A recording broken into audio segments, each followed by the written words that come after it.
Hey guys, so today we are talking about the seated dip machine is what I would refer to it as. Fantastic exercise for both. If you're fortunate enough that you can plate load it, great starting point for a chest movement, or if you're going to do traditional arms, you can really tie in well with this. So today, how are we going to go about setting up for this? For those who aren't aware, when it comes to a bodyweight dip, you want to make sure that you're leaning forward, and we'll talk about why when it comes to angles and positions of where the load's going to go through. So we're going to try and mimic that particular position when we do this particular exercise so that we protect our shoulders whilst under load. So if I was to come in and sit right in and under and show off beautiful legs, oh my God, look at these pasty whites. Sit right in and under and sit up nice and tall. What you're going to notice just right here, right now, you can see how much my shoulder is taking a fair bit of that load. So you can see how distorted maybe that this shoulder is in. So we are putting a great deal of tension on these tendons and this anterior deltoid, and over time we're going to get this shearing effect, and this can lead to a great deal of injury and issue when it comes to our shoulder mobility and all the rest of that stuff, and just our shoulder joints. So what we are looking to do in this position is I'd probably even start standing and then slot in, and we are looking to get our body weight well and truly over the top. Now you can manipulate your position here to maybe push your hips back a bit further. Oh, lose your pants halfway through. Push your hips back a bit further, but by simply just changing your angles and leaning forward, you can see now how much more stable my shoulders look, rather than being in this position where you can see these shoulders and my neck just taking all sorts of a beating, right? And you can see it banging right up. So if we can just lean slightly forward, press through, you're going to get a far greater contraction and far more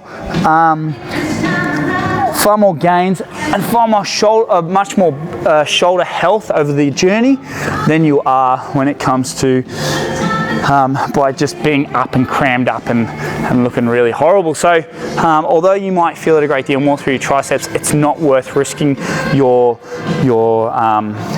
shoulders. And also, by simply leaning forward, you're going to gain a great deal, or you're going to activate your chest a great deal more, which is going to result in a great deal more chest gains, which for the majority of people ain't a bad thing. In fact, for me, it's probably the greatest thing in the world. So again, so if I was to set this exercise up, I'd stand up, keep myself nice and tucked in. Again, just like every exercise, I'm going to create stability through the working joint, and the working joint in this particular case is our elbow, okay? However, that being said, because we have two joints at play, because the triceps go over two joints, it goes over our elbow and up into our scapula, we want to make sure that we are creating a nice stable base for this joint to do its work through this joint. So we want to make sure this joint is nice and stable in order to promote really good activation through this joint here. So, and we're also going to talk, we'll talk about line of pull. Yep. So anyway, sorry, I've thought about something else that I want to tell you. We're going to pull our shoulder blades back and down, create that stability, slide in, keep that angle and wedge yourself in with your feet. From here, we're going to press down, lock out, press down, lock out, and control that negative. Now, once you get to a point where you start to feel those shoulders load and get some tension through the front of this deltoid, that's as far as we want to go.